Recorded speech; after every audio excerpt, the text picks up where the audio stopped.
こんにちは、快適アートです。今回は以前ライブ配信で描いたこちらの3種類のスケッチについてまとめて動画にしてみました。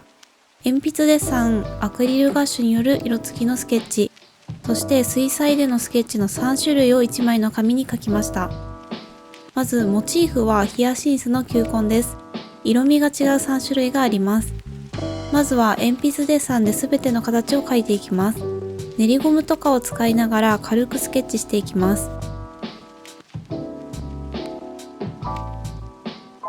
比率も測ってそれぞれの球根自体の軸の傾きなんかも注意して形を取りました。複数のモチーフを描く際はいろいろな部分で比率をとって形をとっていきます。どうやって構造線を構築していくのかというと少し難しい話になってしまいます。個々のモチーフの縦横比と他のモチーフとの距離とかが正確になるように気をつけて描いています。それから細かい部分の線画を描いて全体のバランスをとります。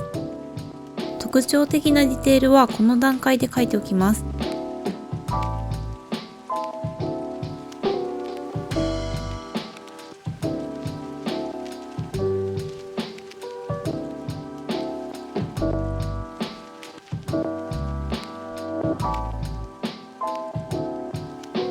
明暗をつけていきます。一番暗くなっているところ、ライティングによって影になっている範囲を意識して影を描いていきます。鉛筆で色を塗るときは固有色の黒さと陰影の暗さを同時に塗っていく感覚です。一つの球根に絞ってさらに鉛筆デッサンを続けていきます。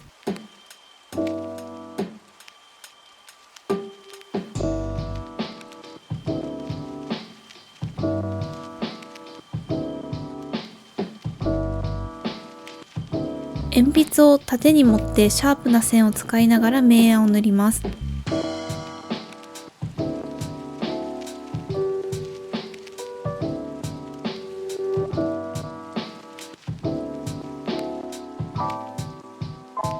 ある程度陰影と書き込みができたら消しゴムを使います。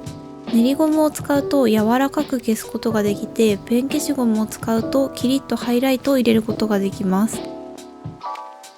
鉛筆デッサンでの消しゴムの扱いは絵の具で言うと白で描いていくのと似ています。消しゴムがない場合は透明水彩みたいに白い部分を残して描き進めるしかありません。でも消しゴムを上手に使った場合は一旦暗く塗った部分を明るくできるので描き進め方も自由度が増します。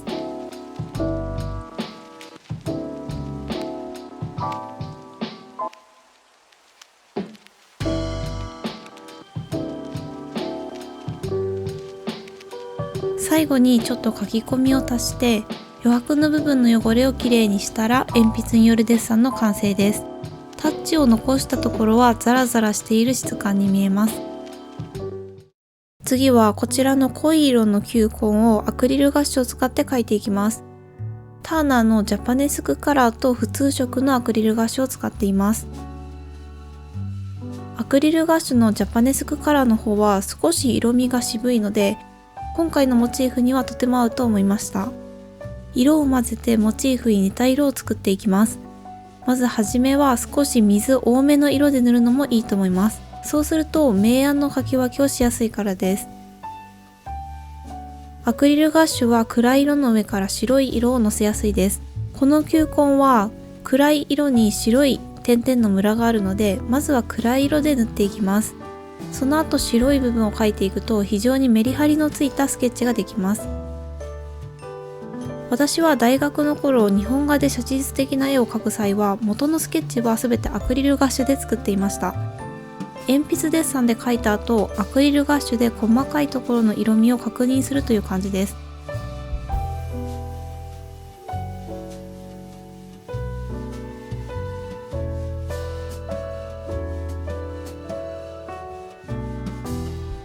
このように筆を寝かせて塗るとザラザラな感じのテクスチャーで塗れます。筆によるテクスチャーもうまく使いながら明暗と色味を追加していきます。そしてモチーフの縁や反射光の部分はブルーグレーのような少し濁った色を使いました。この紫の球根の光っている部分は実は水色で塗っています。光の色を白で表現するのではなくて、塗りながらこういう色味に見えるなという色を混色して作っていきます。モチーフをよく観察することによって見つけられる光の色とか、そのモチーフが持っている色合いの変化の発見があるので、こういったカラーのスケッチも鉛筆デッサンに加えて作品作りの中でやっておくといいなと思います。スケッチを実際の作品の参考にする際は、観察していて感じた色やテクスチャーを強調したりすると面白い作品になることがあります。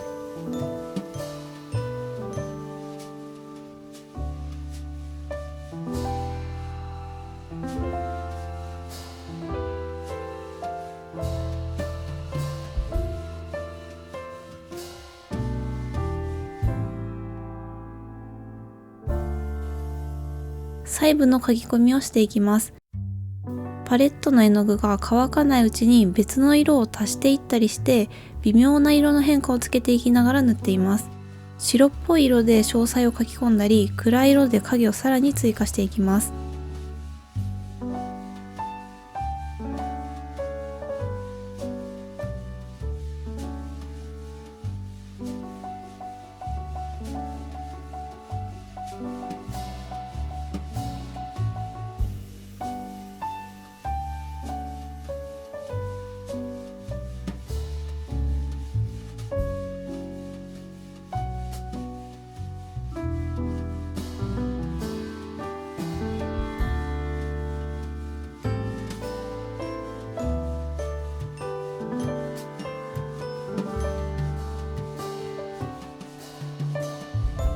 最後に色味の調整のためにすごく鮮やかな赤紫を使いました。次はこの葉っぱの部分を描いていきます。ツヤのあるつるんとした葉っぱです。そういう質感がしっかり出るように陰影を滑らかに描いていきます。下の球根はザラザラって感じなんですけど、この上の葉っぱの部分はツルツルとした感じの質感です。うまく対比させるために筆使いも変えています。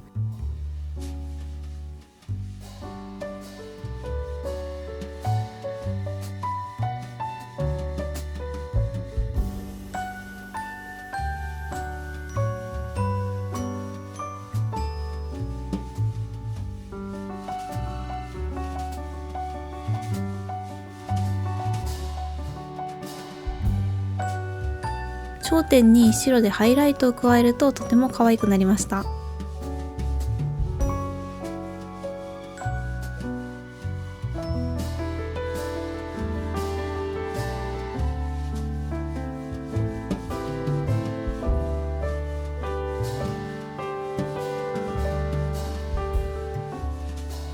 最後の仕上げで少し書き込みを加えたら、アクリルガッシュによる球根スケッチの完成です。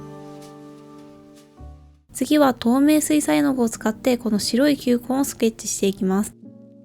スケッチするとき、白いものはできるだけ鉛筆のデッサンを消しておきます。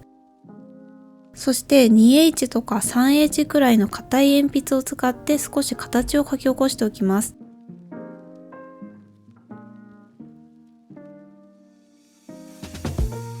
練りゴムで線の色を明るくして線画が目立ちすぎないようにしています。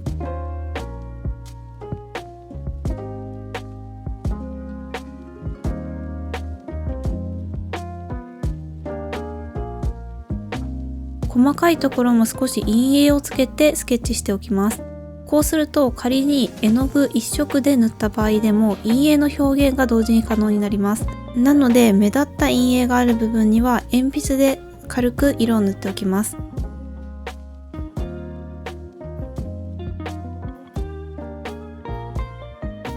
今回使うのはターナーさんの透明水彩ジャパネスクカラーの1と3というセットです。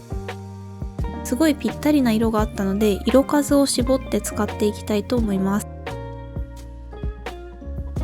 透明水彩の場合は淡い色を塗ってからだんだん濃くしていくという塗り方をします。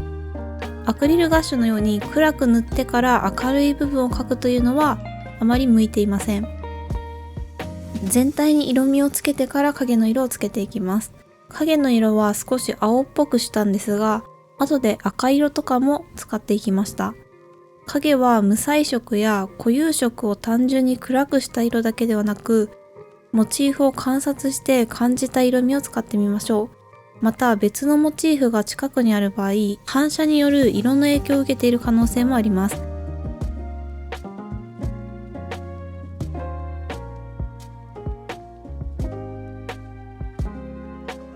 この鉛筆スケッチに比べると少し書き込みが足りないかなという感じに見えたので、少し細い筆でどんどん書き込みを加えていきます。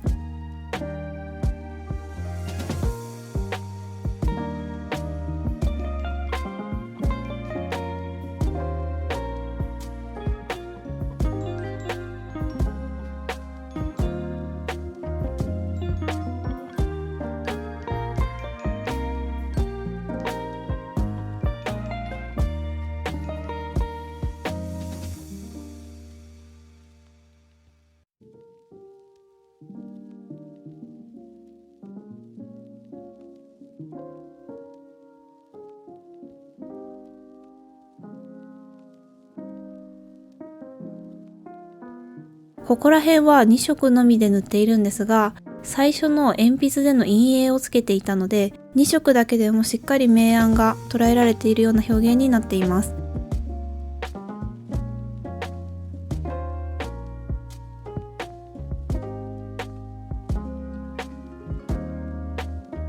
葉っぱの部分に使うのは、実は先ほどのアクリルガッシュのジャパネスクカラーで使った色名と同じ水彩の具を選んでみました。透明と不透明で絵の具の性質はかなり違うので、どうなるかなと思ったんですが、結構うまくいきました。ここで問題が一つ発覚します。この紙実は水彩紙じゃないんです。なので鉛筆デッサンで紙が傷んだ部分に絵の具が入り込んだりしてしまいました。これがすごく描きにくかったですね。やはり透明水彩のように水をたくさん使う表現をする場合は、こういった紙ではなくてある程度丈夫な水彩紙の方がいいと思います。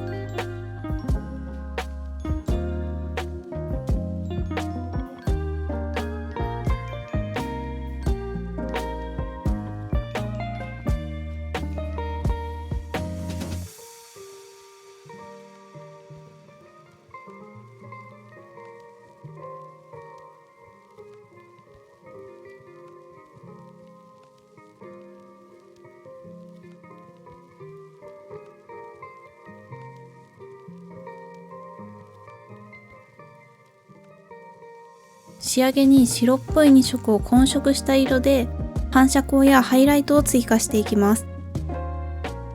アウトラインがはっきりしてきました。